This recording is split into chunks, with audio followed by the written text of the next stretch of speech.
Hello everyone, आज मैं आपको अपनी वीडियो में आर्मोल में हमारे झोल क्यों पड़ता है आज ये चीज़ सिखाऊंगी। तो चलो शुरू करते हैं। मैंने फ्रंट और बैक का गला पहले ही तैयार कर लिया था। इस तरह अब हम गले को सेट कर लेंगे। ये हमारा आर्मोल है जहाँ पर हमारे काफ़ी लेडीज़ों को ये प्रॉब्लम आती है कि हमारे यहाँ पर इस जगह पर झोल क्यों पड़ता है। काफ़ी को ये भी नहीं पता कि क्या तरीका है इसका, क्या फार्मूला है। हमारी बुटीक पे काफ़ी लेडीज़ आती है जिनको इस चीज़ से प्रॉब्लम होती है। तो आज मैं आपको अपनी वीडियो में यही चीज़ समझाऊंगी, आपका ज़्यादा टाइम नहीं लूँगी। तो चलिए शुरू करते हैं।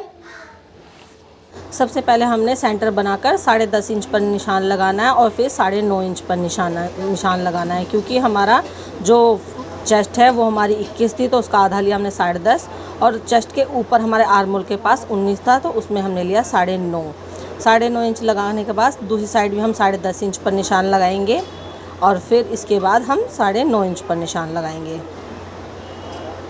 हमने इस तरह ही निशान लगाना है। इस तरह निशान लगाने के बाद अब हम कमर का निशान लगाएंगे। हमने सेंटर पे साथ के साथ निशान लगाते हुए लेकर जाएंगे। कमर हमारी 19 है तो हमने 9.5 इंच पर निशान लगाना है। दूसरी साइड भी अब हम 9.5 पर ही निशान लगाएंगे, क्योंकि हमारी जो कमर थी वो 19 थी। अब हम अपनी हिप पर निशान लगाएंगे। सेंटर पे सबसे पहले हमने सेंटर का निशान लगाना है और 23 हमारी हिप है तो हमने 11.5 इंच लिया है। अब हम दूसरी साइड भी 11.5 इंच पर ही निशान लगाएंगे।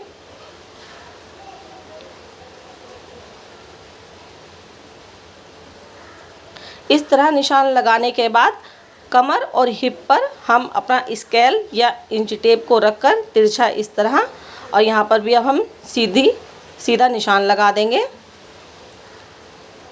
दूसरी साइड भी हिप और कमर पे निशान लगाएंगे।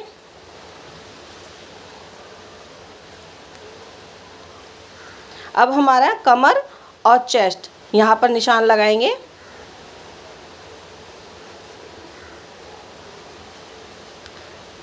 इस तरह निशान लगाने के बाद अब हम 3 इंच शोल्डर के पास से डाउन करेंगे। हमने 3 इंच ही डाउन करना होता है, 3 या 3.5, और इस तरह इंच टेप रखकर तिरछा एक निशान लगा देंगे जहाँ पर हमारे आर्मोल पर झोल पड़ता है। आपके कभी भी कस्टमर के या अपने सूट में ऐसे झोल पड़ता है तो आप इस तरह ही निशान लगा सकते हैं। यह बहुत इजी फॉर्मूला है। दूसरी साइड भी सेम हम इस तरह ही 3 इंच पर डाउन करेंगे। कमर और चेस्ट पे से इस तरह तिरछा इंच टेप रखेंगे और निशान लगा देंगे। जहाँ पे हमने 3 इंच पर डाउन किया था सेम वैसे ही निशान लगाएंगे।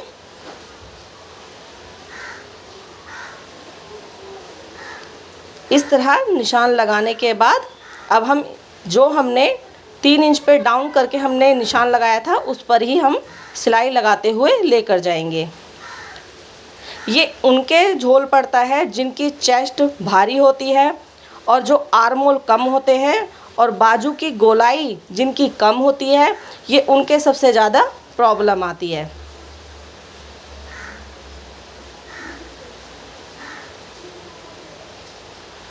अब हम दोबारा पलटकर सेम वैसे ही सिलाई लगा देंगे।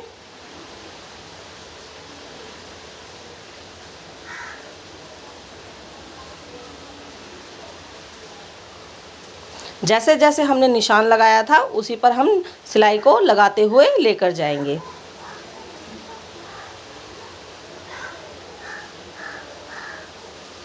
यह हमारी सिलाई लग चुकी है। दूसरी साइड भी अब सेम इस तरह ही सिलाई लगाएंगे।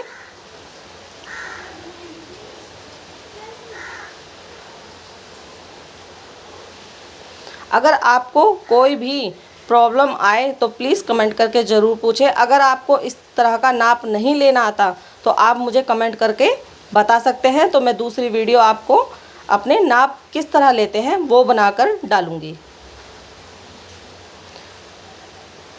अब एक एक पैर की ओर सिलाई लगाते हुए लेकर जाएंगे।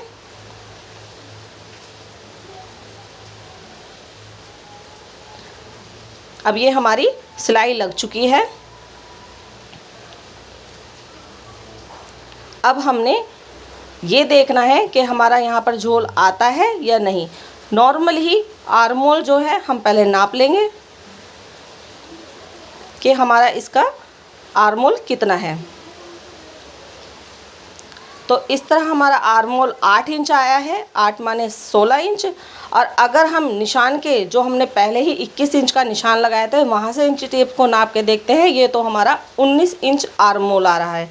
तो इसका मतलब हमारे आर्म होल में बगल के नीचे झोल आता ही आता। अगर अब हमने इस तरीके से बनाई है तो अब हमारा झोल बिल्कुल भी नहीं आएगा।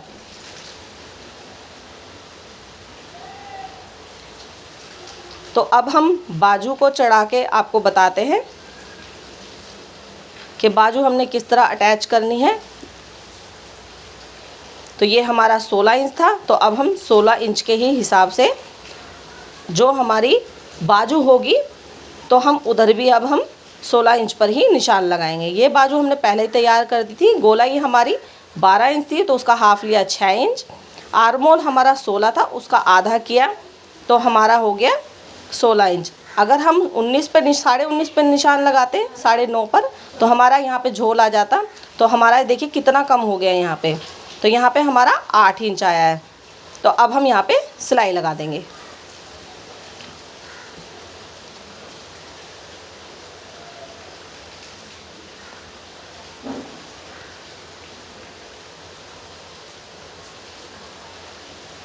इस तरह सिलाई लगाने के बाद अब हम अपनी बाजू को सीधा करेंगे।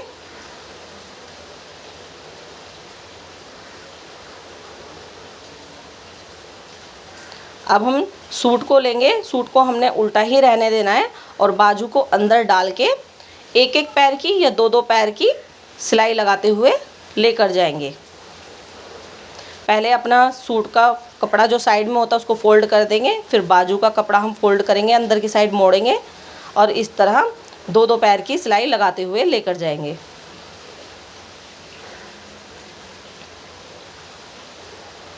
हमें इस चीज़ का भी बाजू चढ़ाते टाइम ध्यान देना चाहिए कि हमारी बाजू में झोल नहीं आना चाहिए और हमारा जो सेंटर होता है शोल्डर के ऊपर कंधी पे वो बिल्कुल सेंटर में आना चाहिए।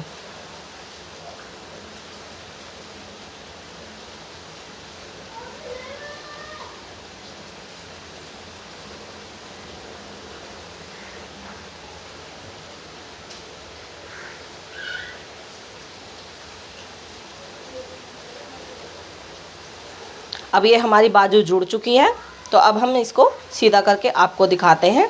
तो ये देखिए बिल्कुल परफेक्ट तरीके से हमारी बाजू जॉइंट हो गई है।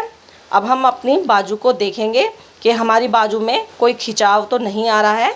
हमने इस तरह खींच के अपनी बाजू को देखना होता है ताकि हमें पता लग सके कि जब कस्टमर हमारे सूट को पहनेगा तो उसको कंफर्टेबल होना चाहिए। आई होप आपको मेरी वीडियो पसंद आएगी। लाइक एंड सब्सक्राइब ज़रूर करें। Thank you for watching.